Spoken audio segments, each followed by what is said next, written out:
تمام حاجتوں کو پورا فرما دیتا ہے۔ وہ مقدس رات جو ہے اس آخری عشرے کی تاک راتوں میں اللہ رب العزت نے نبی پاک صلی اللہ علیہ وسلم کے صدقے طفیل جو ہے وہ ہمارے لیے رکھی۔ اب یہ رات ہمیں ملی کیسی؟ ہمیں تو اس کی قدر نہیں ہے، اس کی منزلت کا پتہ نہیں، اس کے رتبے کا پتہ نہیں۔ صحابہ کرام سے اس رات کی قدر پوچھو، صحابہ کرام سے اس رات کی منزلت پوچھو۔ میرے اور آپ کے آقا صلی اللہ تعالیٰ علیہ وسلم ہمیشہ امت کے لیے غمگین رہتے، پریشان حال رہتے، اللہ کی بارگاہ میں رو رو کر گڑ کر دعائیں کرتے، بخشش طلب کرتے، یہاں تک کہ میرے اور آپ کے آقا صلی اللہ تعالیٰ علیہ وسلم جب دنیا میں تشریف لائے تو دنیا میں تشریف لاتے ہی میرے اور آپ کے آقا صلی اللہ تعالیٰ علیہ وسلم سجدے کی حالت میں حضرت ماریہ بنا ارشاد فرماتی ہیں، میرے لگتے جگر کے ہونٹ ہل رہے ہیں، میں نے کان لگا کر کے سنا تو نبی پاک صلی اللہ تعالیٰ علیہ وسلم پیدا ہوتے اس امت کی فکر لائی ہوگی، اللہم رب حبلی امتی، اللہم رب حبلی امتی، اللہم رب حبلی امتی۔ اس دنیا میں تشریف لائے ہوئے میرے اللہ میری امت کو میرے حوالے کر دے، میرے اللہ میری امت کی بخشش کر دے۔ جب معراج شریف میں تشریف لے گئے یہی دعا ہے، جب اس دنیا سے پردہ فرمانے لگے یہی دعا ہے، یہی فکر لائق تھی۔ صحابہ کرام کے سامنے بنی اسرائیل کے لوگوں کی عمروں کو بیان فرما رہے تھے، کسی کو 1000 سال کی عمر ملی، کسی کو 800 سالہ عمر ملی، کوئی 900 سال زندہ رہا، کوئی 1200 سال زندہ رہا۔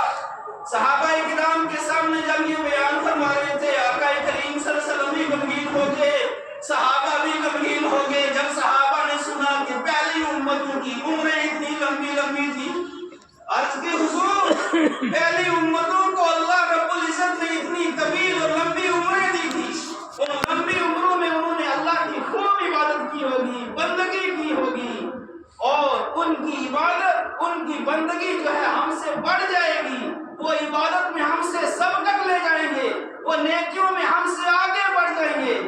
ہماری تو عمریں کم ہیں، میرے اور آپ کے آقا صلی اللہ علیہ وسلم نے ارشاد فرمایا میری امت کی میکسیمم عمر جو ہے وہ 60 سے 70 سال کے درمیان میں ہوگی، اکا دکا کوئی 80 90 100 سال میں چلا گیا، اس کی کوئی حیثیت نہیں ہے۔ آقا کریم صلی اللہ علیہ وسلم کی امت کی اکثر لوگوں کی جو عمر ہے وہ 60 سے 70 سال کے درمیان میں آقا نے ارشاد فرمائی ہے۔ آقا کریم صلی اللہ علیہ وسلم بھی غمگین ہو گئے، صحابہ بھی غمگین ہو گئے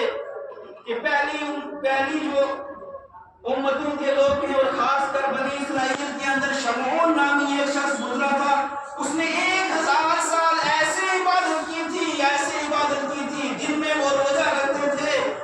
اور جہاد کرتے تھے اور رات میں اللہ کی بندگی کرتے تھے، ایک لمحہ بھی اللہ اور اس کے رسول صلی اللہ علیہ وسلم کی نافرمانی نہیں کی۔ جب اللہ کے رسول نے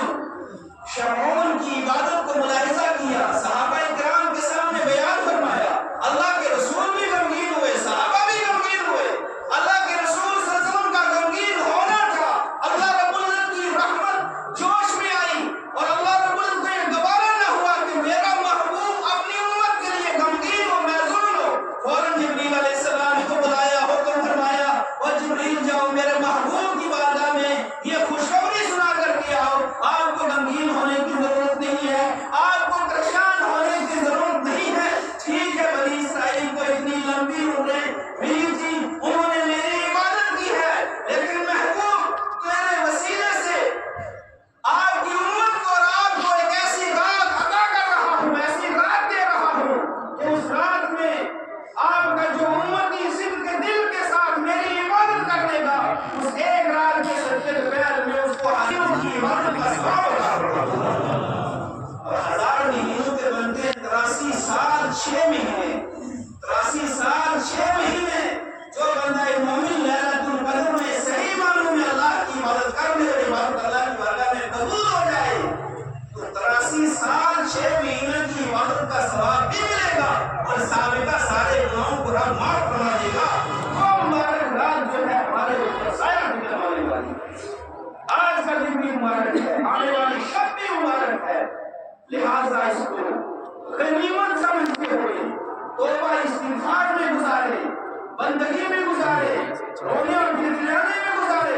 اللہ تعالیٰ کی طرف سے مکمل رحمت برس رہی ہے، اس رات کو بھی برسے گی۔ اللہ کے رسول نے ارشاد فرمایا جو اس رات سے محروم رہا وہ تمام قسم کی بھلائیوں سے محروم ہو گیا۔ وہ نامعلوم شخص ہے جس کو اس رات میں سے کچھ حصہ نہ مل سکا، لیکن اس رات کے آنے سے پہلے کچھ لوگوں کو استثنا بھی کیا ہے کہ جن لوگوں کے اندر یہ چیزیں پائی جاتی ہوں وہ اس رات کی برکتوں اور بھلائی سے محروم رہتا ہے۔ جو شراب کا عادی ہو، ہمیشہ شراب پیتا ہو، ایسے شخص کی آج رات میں جو ہے لیلۃ القدر میں بخشش نہیں ہوتی۔